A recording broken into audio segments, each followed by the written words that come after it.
Hello मेरे प्यारे दोस्तों, कैसे हैं आप लोग। मेरा नाम मानवेंद्र कुमार है और आप सभी देख रहे हैं मेरा यूट्यूब चैनल। और इस वीडियो में हम बात करेंगे पार्ट टाइम जॉब्स की क्या पॉसिबिलिटी है चेक रिपब्लिक में, अगर आप एज ए स्टूडेंट आकर के पढ़ाई लिखाई करना चाहते हैं। और ये वीडियो स्पेसिफिक उन बच्चों के लिए बहुत हेल्पफुल होगी जो कि मास्टर्स या फिर बैचलर्स में एडमिशन ट्राई कर रहे हैं। और बिकॉज कि एज अ मास्टर्स और बैचलर्स के स्टूडेंट के तौर पे आप कहीं भी जाते हो दुनिया में तो आपको इन्वेस्ट करना होता है, आपको ट्यूशन फीस देनी होती है, अपना ब्लॉक अकाउंट शो करना होता है, वीज़ा लेने के लिए तमाम चीज़ें होती हैं। तो कुल मिला के आपकी जेब का पैसा लगता है। तो आप कहीं भी जाते हो तो आप सोचते हो कि वहाँ जा कर के मैं कुछ काम करूँ या फिर कुछ पार्ट टाइम में कुछ इतना अर्न करूँ कि मैं अपने सारे लिविंग एक्सपेंसेस को निकाल लूँ, अगर हो सके तो मैंने जितना इन्वेस्ट किया है फ्यूचर में चल के उसको भी कवर कर लूँ। तो स्पेसिफिक इसी मुद्दे पे हम बात करेंगे, लेकिन जो कंट्री होगी जिसमें मेरी सारी बातें वैलिड होंगी वो होगी चेक रिपब्लिक। और अगर चेक रिपब्लिक में भी स्पेसिफिक बोला जाए तो प्राग सिटी, जो कि कैपिटल सिटी है चेक रिपब्लिक की, बिकॉज कि मैं प्राग में रहता हूँ और मैं एक पीएचडी स्टूडेंट हूँ चेक यूनिवर्सिटी ऑफ लाइफ साइंसेस में। एंड पीएचडी में जब आप होते हो तो आपकी फेलोशिप होती है, स्कॉलरशिप होती है या सैलरी होती है, तो उसमें इतना सफिशिएंट अमाउंट आपको मिलता है कि आप पूरी तरीके से अपना एक्सपेंस जो है वो बेयर कर सकते हो एंड सेविंग भी कर सकते हो अगर आप उतने खर्चीले नहीं हो तो तमाम चीज़ें होती हैं, फ़ायदे होते हैं एज अ पीएचडी कैंडिडेट के तौर पे अगर आप कहीं ज्वाइन करते हो तो। एंड आगे चल के पीएचडी के बारे में बहुत सारी हम बातें करेंगे, बहुत सारे एक्सपीरियंसेस और कैसे आप एडमिशन ले सकते हो, क्या क्या फॉर्मेलिटीज़ होती हैं, क्या क्या क्वालिटीज़ आपके अंदर जो है होनी चाहिए, क्या क्या स्किल्स की रिक्वायरमेंट होती है, यूनिवर्सिटीज़ कौन सी अच्छी हैं और फंडिंग कैसे जो है वो तलाशी जाती है। तमाम चीज़ों के ऊपर हम लोग बात करेंगे पीएचडी में डिटेल में अपकमिंग वीडियोज़ में।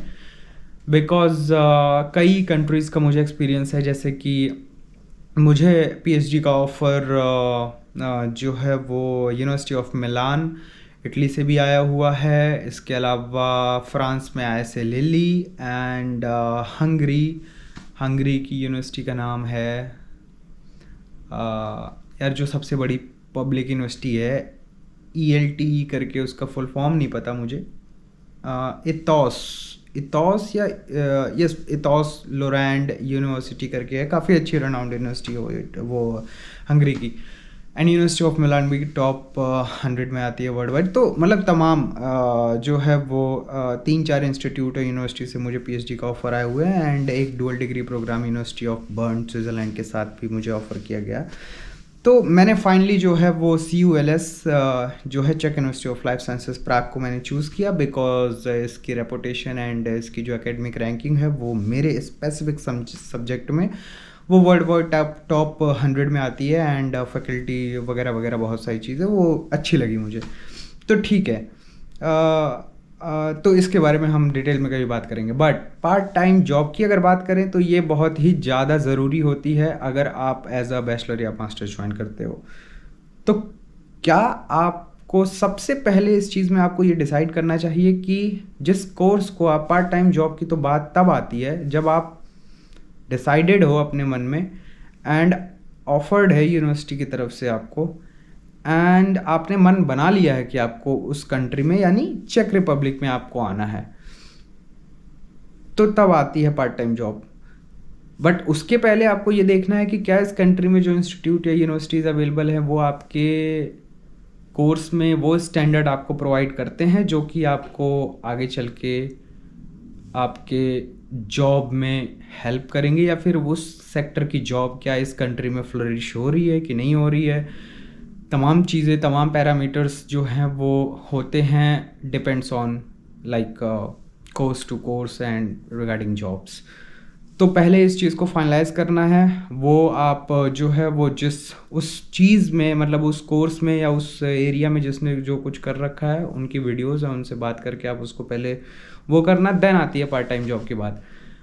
तो एक लाइन में भाई इस पूरी वीडियो का मकसद सिर्फ यही है, एक लाइन में इसको मैं समअप कर देता हूँ कि अगर आपको अपने कोर्स पे बिलीव है कि वो बहुत अच्छा है, वो बहुत टॉप क्वालिटी का आपको यूनिवर्सिटी देने वाली है। तो पार्ट टाइम जॉब की यहाँ कोई दिक्कत नहीं है, तमाम तरह की आपको जॉब मिलेंगी। एंड फॉर श्योर एक पैसा आपको अपने जेब से नहीं लगाना होगा, आप वो सारे पैसे यहाँ कमा लोगे, ज़्यादा भी कमा लोगे, सेव भी कर लोगे। तो ये तो हो गई मोटी मोटी बात। अब किस टाइप की जॉब है, तो उन टाइप्स की जॉब में आपको चूज़ ही नहीं होना है कि भाई मैं तो जो है वो इस घर से आता हूँ, इतना अमीर हूँ, या मेरी फैमिली इस टाइप की है, या मेरा खुद का ईगो इस टाइप का है, या तमाम चीज़ें, मतलब तो मैं रेस्टोरेंट में जॉब कैसे करूँगा, मैं डिलीवरी की जॉब कैसे करूँगा, मैं जो है वो बार टेंडर की जॉब कैसे करूँगा, वेटर की जॉब कैसे करूँगा, क्योंकि पार्ट टाइम में तो यही सब होती है ना।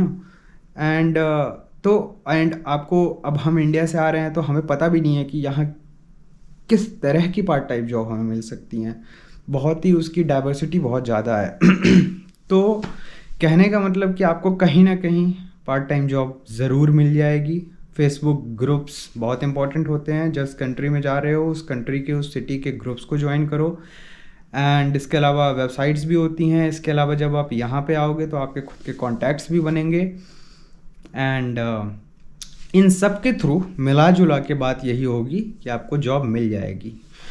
और बात आती है इंग्लिश स्पीकिंग वाली चीज़ों का, तो इसमें यही चीज़ डिपेंड होता है कि जॉब्स की डाइवर्सिटी इतनी अच्छी है यहाँ पे, जो मैंने खुद पर्सनली एक्सपीरियंस किया है, कि आपको स्किल्ड जॉब्स भी मिलती है, नॉन स्किल्ड जॉब्स भी मिलती हैं। कि अगर आप किसी ऐसे काम को कर रहे हो जिसमें कि फिजिकली बस उस टास्क को पूरा करना है, तो वो एक नॉन स्किल्ड जॉब से, ये कुछ बुरा नहीं है, बस कैटेगराइज है, मतलब skilled non skilled. Skilled jobs की बात अगर करें तो जैसे अगर आपको प्रोग्रामिंग लैंग्वेजेस आती हैं, अगर आप एक डेटा एनालिस्ट हो या फिर आप ग्राफिक डिज़ाइनर हो, तमाम तरह की जो स्किल्स हैं उसमें से कोई स्किल अगर आपको आती है, तो उसके रिगार्डिंग भी बहुत सारी कंपनीज जो हैं वो एज अ इंटर्न आपको हायर कर सकती हैं। तो वो एक स्किल जॉब्स हुई। एंड नॉन स्किल्ड में जैसा कि मैंने आपको बताया कि आप जो है वो कोई भी फिजिकल वर्क करते हो। तो बात घूम फिर के यही आती है कि जॉब की जो है वो अपॉर्चुनिटीज़ बहुत हैं, मिल जाएगी कहीं ना कहीं, टेंशन ही नहीं लेने का। ठीक है, उसके बाद अब क्या बात करें, उसके बाद बात करते हैं कि क्या प्राग या चेक रिपब्लिक अच्छा है आपके आने के लिए कि नहीं अच्छा है, इसकी करेंसी और इसकी जो है वो, ये सारे डाउट्स होते हैं, क्योंकि मुझे भी थे जब मैं इसको चूज़ कर रहा था। तो देखो, प्राग या फिर प्राग तो क्या, चेक रिपब्लिक की जो करेंसी है वो चेक क्राउन है। एंड ये काफ़ी स्टेबल करेंसी मानी जाती है।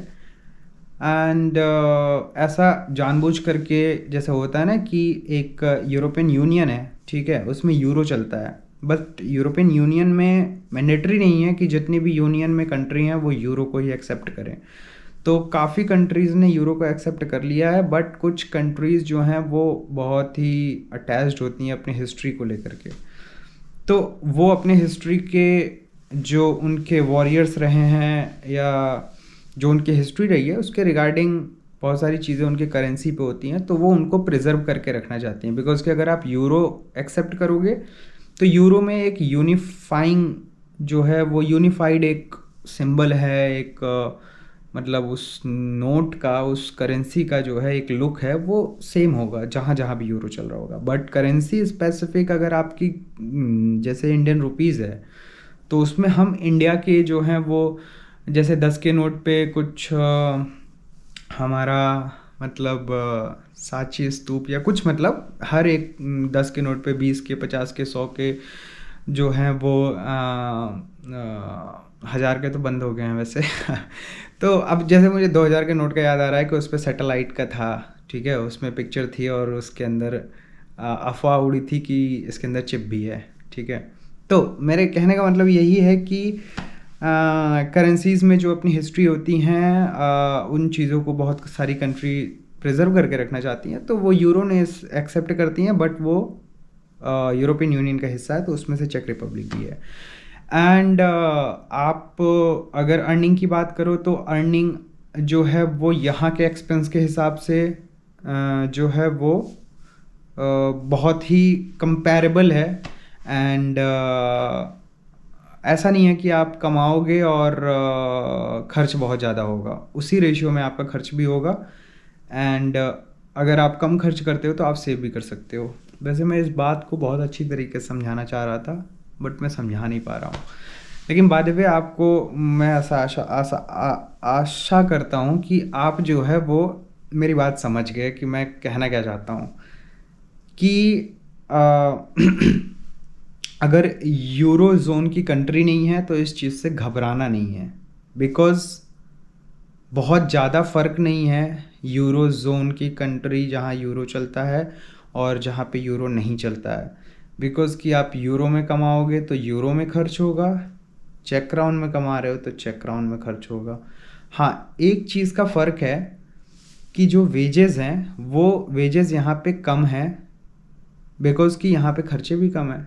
ठीक है, जर्मनी में आप जाओगे तो आपको पर आवर का मेरे ख्याल से जो है वो, अच्छा हाँ ये बात भी बतानी थी कि पर आवर का आपको वेज कितना मिलता है जब आप as a part time job करते हो। तो प्राग में जो है ये आपको 150 से 180 के करीब में तो वैसे मिल जाएगा। 150 मार के चलो, 150 जो है वो आपको ईजिली मिल जाएगा। 150 चेक क्राउन का मतलब आपका हो गया जो है वो लगभग 500-550 मान लो। ठीक है, 1 घंटे के 550-600 लगभग। तो ये जो है वो यहाँ का रेट है। अगर आप जर्मनी में करते हो या फिर वेस्टर्न यूरोपियन कंट्री में जाते हो तो पर आवर का आपका वेज डिफर मतलब वेरी करता है, लगभग 8 से लेकर के 12 यूरो के करीब में ऐसे ही होता है। तो मैं मानता हूँ कि वहाँ पे आपकी अर्निंग ज़्यादा होगी लेकिन खर्च भी ज़्यादा है। बट कहीं ना कहीं अगर देखा जाए तो आप वेस्टर्न यूरोप में सेव भी कर सकते हो चेक रिपब्लिक से ज़्यादा। ठीक है, एडवांटेजेस ही नहीं है सारे, डिसएडवांटेजेस भी हैं। थोड़ी सी लो इनकम कंट्री है। ठीक है, एंड पर कैपिटा इनकम जो है वो वेस्टर्न यूरोप से कम है। और ये सारी वजहें हो गई जिन वजहों को आप सोच सकते हो। बट ऑल ओवर अगर मैं कहूँ तो आपको एक अच्छा पैसा मिलता है आपकी स्किल के हिसाब से, और डिपेंड करता है कि कौन सी जॉब कर रहे हो, कौन सी कंपनी में जॉब कर रहे हो। ठीक है, जैसा कि मैं खुद कंपेयर कर रहा था, तो अगर मैं मोटा मोटा बताऊं तो मेरी जो पीएचडी सैलरी है वो जर्मनी में पीएचडी कर रहे लड़के की मतलब कैंडिडेट की सैलरी से 30% कम है। ठीक है, बट अगर मैं एक्सपेंस को कंसिडर करता हूँ तो मेरे यहाँ जो है वो चीज़ें लगभग 20 से 25% जो चीज़ें हैं वो वहाँ से सस्ती हैं। तो मतलब एक तरीके से देखा जाए तो जितना वहाँ का लड़का सेव कर रहा होगा, अगर मैं भी चाहूँ तो उतना सेव कर सकता हूँ अपने एक्सपेंस को गिरा करके। तो ये सारे मैथमेटिक्स जो हैं कुल मिला के खुद को कन्विंस करने वाले होते हैं। अगर आपको कंट्री पसंद आ गई है, अगर आप वहाँ का कोर्स पसंद आ गया है, तो ये सारी फंडामेंटल्स, ये सारी मैथमेटिक्स आपको खुद को कन्विंस करने के लिए करना ही होता है। ठीक है, तो कंट्री के ऊपर, और कंट्री के बारे में बता दूं भाई, बहुत खूबसूरत कंट्री है, बहुत ही प्यारी कंट्री है। आपको कुछ भी सोचने की ज़रूरत नहीं है कि यार वहाँ पे इंग्लिश के लिए क्या मतलब लोग समझेंगे नहीं समझेंगे, तमाम चीज़ें मतलब जितनी सोचते हैं कि यार कैसी कंट्री होगी क्या होगा। बहुत खूबसूरत और बहुत सेफ कंट्री है। एंड काफ़ी जो है वो सीनरिक कंट्री है। वैसे तो सीनरिक तो पूरा यूरोप ही है, बट उनमें से एक जो है चेक रिपब्लिक भी है, जो कि अंडररेटेड लगती है मुझे यहाँ आने के बाद पता चला। तो आपको जो है वो कंट्री को लेकर के कोई टेंशन नहीं, सब पार्ट टाइम जॉब को लेकर के कोई टेंशन नहीं लेनी है। ये बहुत दोनों चीज़ बहुत ही आराम से आपको जो है सेटिस्फाइड कर देंगी जब आप यहाँ पे आओगे। तो सिर्फ और सिर्फ एक बात को लेकर के आपको अपने आप को जो है वो क्लैरिफाई करना है कि जिस कोर्स जिस यूनिवर्सिटी में जा रहा हूँ उसके बाद मेरा फ्यूचर क्या होगा, उस कोर्स की क्रेडिबिलिटी कितनी है, ये सारे पैरामीटर्स आप एक्सपर्ट हो गए अपने क्षेत्र के, अपने अपने कोर्स के, तो आपको इन सब चीज़ों पे ज़्यादा ध्यान देना है, ना कि मतलब इन सारी चीज़ों पे, क्योंकि ये सारी चीज़ें बहुत ही अच्छी हैं। ये कंट्री आपको बहुत अच्छे से एकोमोडेट करेगी, मज़ा आ जाएगा आपको, इंजॉय करोगे, बहुत ही टॉप क्वालिटी की लाइफ। इट डिपेंड्स कि मतलब आप किस तरीके से देखते हो अपनी लाइफ को यहाँ आने के बाद। तो चलिए, ये सारी बातें तो और भी हमारी होती रहेंगी। वीडियोस में डालता रहूँगा, रोज़ कोशिश करूँगा कि मैं वीडियोस आप सबके सामने लेकर के आऊँ। तो जो है वो, चलिए ये सारी बातें थी, और मिलते हैं फिर नई वीडियो में एक नए मुद्दे के ऊपर डिस्कस करेंगे, या फिर एक नई चीज़ से आपको हम रूबरू कराएंगे। तो तब तक के लिए हमें इजाज़त दीजिए। Bye bye. Thank you so much.